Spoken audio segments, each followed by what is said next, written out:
How would you start a video on this game? Ballz 3D is a fighting game released in 1994 for the Super Nintendo and Sega Genesis, and now has the distinction of being the first 16-bit game I've made a video for because my priorities are very all over the place. The weirdest part about this game, right off the bat, it got an enhanced director's cut version in 1995 for the 3DO of all things. The 3DO is such a weird console, almost nobody talks about this thing. Guess I should start with the people behind this game, especially after getting jump scared by one of their logos at the start of this. Accolade was responsible for publishing this game, and if you want to know why that matters to me, these are the Bubsy guys. I know Accolade's done a lot of stuff, especially in the 90s, but if you're familiar with them, it's probably because of the Bobcat. I imagine not many people know about them from Barkley, Shut Up, and Jam. The other responsible party here is PF Magic, originally created to pitch something called The Edge to Sega and no, not Nintendo, AT&T. Can't have one without the other. It would have let people hook their Genesis up to the internet, but it was too expensive, so it never actually came out. The Genesis connecting to the internet wouldn't be abandoned entirely, though. Sega would later make the Sega Channel to play games by going online, if you know about it. It's probably for Alien Soldier or Wily Wars, but that's a whole other discussion. PF Magic would then shift on to doing games, with this being their first one, but interestingly enough, after this, they'd make the Pets series. Yeah, those Pets. I remember these being all over the place during the Wii and DS era, but that was after they got passed around and eventually acquired by Ubisoft.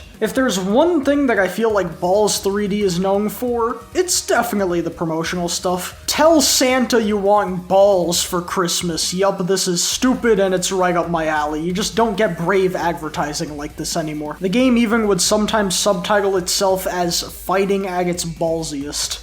Introducing Ballz, 3D fighting at its ballsiest. 16 rude characters and bosses, 3 times more moves than those flat 2D games. Ballz.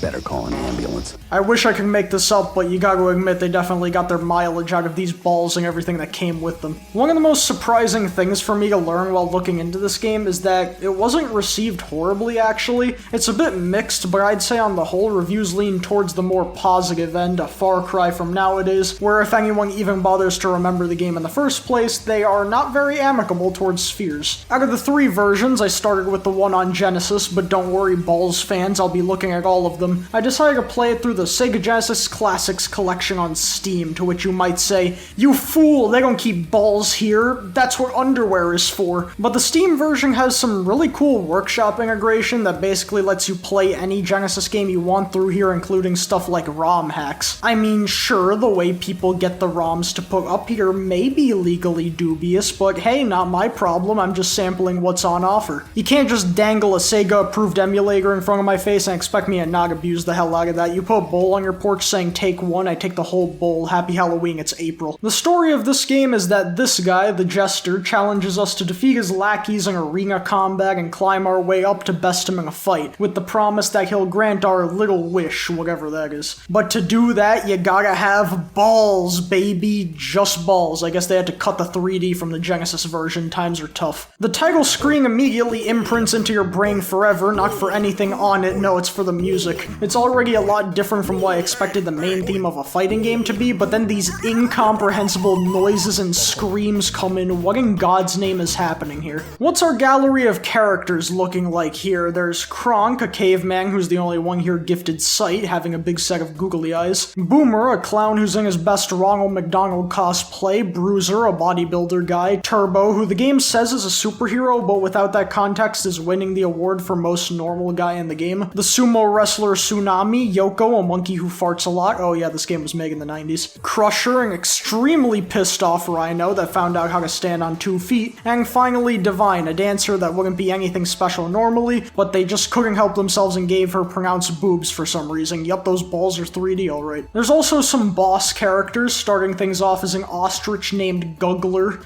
Yeah, Guggler, sure, whatever. Bounder the kangaroo, T-Rex, a dinosaur that's very proficient in pissing me off. Lamprey, this guy's a genie, and I didn't realize the name was a pun on that at first, so I was sitting there confused on why he looked nothing like one. Which, side note, lampreys are scary as hell, man. And finally, the Jester himself. I figure I should talk about how the game looks first, considering if a game brands itself around how 3D the balls are, it's gotta be important, and honestly, for a Genesis game trying to replicate 3D spaces and objects, it it doesn't look half bad, and even more impressively, it actually runs well. When you say 3D Genesis game, my mind immediately goes to Space Harrier 2, which definitely looks like it's trying its best, even with the environments being an assortment of simple grid patterns and a lot of conventional sprites being used. I mean, sure, there's Virtua Racing, which looks stunning for the Genesis and still runs well, but have you looked at a Virtua Racing cartridge lately? Taking all of that in mind, I expected Ballz 3D to run like a very fancy PowerPoint presentation, but no, it's smooth actually, thanks in part to the decision to make everyone circle people. All the stages are the same level but in different colors, but I still can't help but look at the background due to the giant billboard saying a bunch of ridiculous stuff that manages to make me laugh anyway. Shattered and razzed. Raz, to deride, make fun of, tease. Well, that's far less intimidating. This line's just censored, nibble some knuckles, suck sidewalk, administer smackies. What? And who could forget the best of all, open wide for chunky. This one confounds me both because who or what is chunky and also because all the other lines vaguely correlate to what's happening in the match, but I can't for the life of me figure out what causes this one and I'm starting to get scared. Okay, whatever. How is the game played? Well, there's a punch, kick, and jump button, with each character having different special moves that are done with typical fighting game inputs. To make things a little interesting, I decided to only read stuff from the manual and found out that each character has way more moves than I would have initially assumed. They write down a handful of moves to get you started, but there's a bunch of ones that you gotta figure out on your own, with some characters like Yoko and Bruiser having nearly 20 special moves, my lord. Comparing that to fighting games for actual people from the time, and yeah, Crusher does have more moves than Ryu in Street Fighter 2, make way for Peak. A weird part about the notation on how you do moves in this game is that moves will be labeled using arrows for D-pad movements, but will also have movements for toward and away listed, which I initially thought was them being really weird about how they displayed left and right. Come to find out, it's cause unlike other fighting games where inputs mirror themselves depending on what side of the opponent you're on, here some attacks don't, and the ones that do are the ones marked with toward and away, which makes things the slightest bit more confusing than it had to be. Also, after reading through this manual, it has the same energy as the actual game and not caring about anything and taking the piss out of its own characters. Bruiser doesn't have to worry about brain damage, cause you can't hurt what he doesn't have. Kronk is a psychopath who wants to club everything around him to death. Turbo is said to have watched too much politically correct kids content, okay? And Yoko is described as the original sick little monkey, a completely deranged ape. My favorite has to be the one for Boomer. Try playing him, you won't have to change your looks much. Okay, Jesus, where did that come from? Haven't even plugged the game in yet and they're getting me in the fighting mood. Seeing as the game was telling me I was a perfect fig, I decided to go with Boomer for this one, which is notable because he has an explosion move. Explosion and cyclone moves are different because if they connect, they do pretty good damage and they can hit opponents even if they're blocking, but as a trade-off, if they don't hit, you end up in this scrambled state where you can barely do anything right and it doesn't fix itself until you get hurt. I won't lie, it's kinda cute when one of these misses because all of a sudden everything's in the wrong spot and poor Boomer's head is part of his leg now. Of all things, there's also a fatality system in this game. Yeah, this is real. If the opponent is within a certain health threshold, I think it's something like 2 or 3 balls of health left, you can do one of these to instantly kill them. It's super helpful, and as far as I can tell, the only bad part to these is having to be pretty much on top of your opponent for them to connect. We're still not done yet though, cause there's begging for mercy and taunting. When you're at low health, you can get on your knees to start gaining some health back, while taunting makes your next move do extra damage. Finally, and what's unironically the game's coolest mechanic, by doing specific button inputs, you're able to morph into any of the other characters mid-match and start playing as them. There's no caveats here either, other than the inputs themselves being a little inconvenient. When you transform, you have literally just switched characters. This works really well with the whole every character is Ballz aesthetic extremely well, because it both prevents the Genesis from pissing itself when swapping out characters, and also makes the transition look smooth as well. It's an absolutely insane dynamic where if you actually go through the effort to memorize the button inputs for each character, you can get to the point where you're essentially playing as the entire roster at the same time, swapping between them on the fly. I was actually shocked when I did this for the first time, and it demonstrates this weird sort of depth that the game doesn't entirely capitalize on, but definitely does feel like there was a substantial amount of effort placed into this. To go back to my run through arcade mode, I actually ended up liking using Boomer the most here, which is funny considering I think he's supposed to be the token extremely normal character, but that's fine with me. I got a surprising amount of mileage early on spamming his head throw move from halfway across the map until the game decided to make it known that there is still in fact a hurt box on his head after you throw it, and then that strategy got a lot less useful. I was a bit surprised with arcade mode initially because it wasn't an impossible death challenge for a decent amount there, which is what I was expecting going in. I did have some annoying parts like this giant tornado Divine does that I have no clue how I'm supposed to dodge, and Bruiser tossed me around for a bit, but I didn't encounter a real problem until I got to Guggler. Why isn't he in Smash? The bosses in this game boil down to finding the sequence of moves you can repeat to get them in a loop and beat them via cheese strats, cause you aren't beating these guys in a fair one-on-one. For Guggler here, that meant doing jump kicks in perfect rhythm, so he kept trying to insta-grab me right before I did another jump to dodge it. The bosses also highlight the main problem with Ballz 3D that pretty much ruins everything, and that's how unsatisfying it is to play. None of your attacks feel like they flow into each other, every character's moveset feels very disconnected from itself. Depending on the current situation in a match, it's literally the best option for you to spam the basic punch or kick cause it'll get the opponent off of you and they string into themselves. The special moves are the most guilty of this cause these are your big boy moves, the ones you want to be throwing at your opponent, not just cause they do the most damage, but also cause they're cooler than your normal little bitch slaps. The problem is that there's no way to lead into them, and due to how they can also be short range, there's no way to counter opponents with them since you'll usually be the one that gets hit, meaning a lot of times you end up throwing out special attacks and hoping they connect. There is no such thing as a combo game in Ballz 3D. You're gonna pathetically smack each other around and you're gonna like it. That is to say, when I made this ostrich explode, I felt nothing. This is around the time I started unapologetically abusing of the collection's quick save and load feature, cause if you feel like getting the perfect run of Ballz 3D done with only 3 continues at your disposal, be my guest. Personally, I have better things to do and we're not even at the worst parts yet. Bounder is whatever, it's mainly this annoying tail swipe move that has deceptively long range, but I had a big problem with the T-Rex. For a quick rundown, he has this tail stomp move that can hit you from anywhere because he's so big his grab range is much longer than any other character, so getting close enough to get hitsing is nearly impossible. He can charge at you, which doesn't look that fast, but it's pretty quick for this game's standards, and he's also generally pretty good at dealing out lots of damage. So anyway, yeah, I spent 30 minutes trying to beat this asshole, and it mainly came down to a whole lot of jump kicks and praying. I don't care if I was gimmicking it, I was getting murdered out here, and I can't lie, it felt good to see this thing explode. Get razzed, bitch! I was surprised the genie came afterward. It's way easier, even though there is this real dumb mechanic where if they transform into one of the animals and then go back to the genie, it fully restores health, meaning most times if that happens, it's a guaranteed loss. The jester is way easier than I thought he'd be, though when you beat him in round 1, he completely refills his health, which caught me off guard when I was trying to save Stig. I guess I asked for it. Killing the jester off means your wish gets granted, and that wish is being able to play as the boss's weight. That's actually kinda cool. Yeah, you can run through arcade mode as these guys now, and seeing as I was expecting actually nothing out of getting through this, I mean, I can't say it was worth it, but I can't say it wasn't either. With the main game stuff out of the way, let's move on to the other versions starting on Super Nintendo, having a way more appealing title screen than the Genesis version.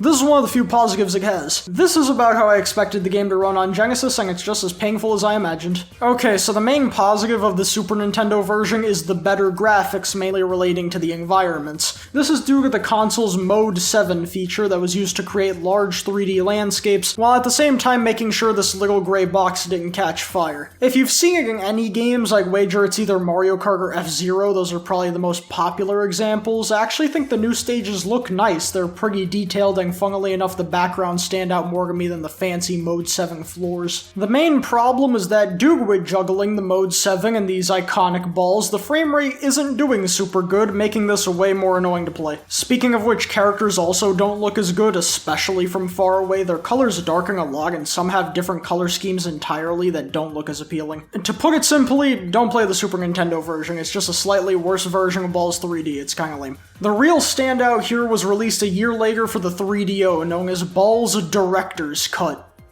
Do you think they could have gotten a circumcision joke past? The 3DO is a console I'm not sure actually exists. I've barely ever seen this thing around, almost nobody talks about it, and what games is it known for? Gex, apparently. I imagine it had something to do with the fact it was being sold for a whopping $700. Are you serious? In case you're curious, nowadays that's nearly $1,500. That's a lot of commitment just to play Plumbers Don't Wear Ties. Not surprisingly, the thing came out in 1993 and was discontinued only 3 years later. If you're being outdone by the Sega Saturn, you might as well start digging the console's grave on launch day. After messing around with the game, honestly, it's a little sad that the director's cut version is stuck on a fictional console, because this is easily the best way to play some Ballz 3D, and dare I say, makes it into an actually alright game. Firstly, for presentation, obviously, since it's on 3DO, we basically get the pros of every version, good frame rate and characters of the Genesis, and the nice stages of the Super Nintendo. Though, I'd actually argue the environments of that version are better than this one. Don't get me wrong, they're both good, I just like the extra location variety from the Super Nintendo, while on 3DO things can get a bit samey looking. That being said, while I imagine it's not everyone's cup of tea, the weird otherworldly areas on 3DO complement the strange energy of everything in these games. It's like you're fighting on a bunch of vaguely themed alien spaceships, and I kinda dig it. I also like how despite the increased power of the console, everyone's still Ballz when it probably would have been feasible to make everyone look like what they're actually representing. To be fair, the whole game's identity is hey look spheres, so it'd be a bit odd if they did, but I think it's silly that each version's character differences come down to how well they can render circles. This version also adds a decent amount of content, starting with a new character called Zombie. Interestingly enough, this guy was unfinished and left in the files of the Genesis version, and I imagine he would have been a boss character because god, he's huge. They added the ability to play against a CPU in versus matches, which I had to go back to the Genesis version for a second because I was surprised it wasn't already a thing. What matters most to me though is the speed setting. There's 3 speeds, slow, normal, and hyper. Slow, from what I can get, is the speed of the original versions. That's code for don't choose it. Normal is slightly faster than before, but what really interests me is hyper mode. I'm not going for the easy joke here. Cranking the speed up helps solve a lot of the clunk from the original versions, because while it doesn't solve fighting mechanics, it does make the game feel a lot more snappy and smooth to play. It also gives this unique feel to it where instead of any combos, fights come down to pressuring from far away, knowing when to use your big moves, and knowing when to run in and slap a dude around. Which also solves the issue of it feeling like the best strategy is running in and spamming the punch and kick button. You also still have the ability to transform into other characters. There's now an input to turn into Zombie 2 due to the extra buttons on the 3DO controller. There's now a quicker means of sidestepping by pressing the L and R buttons.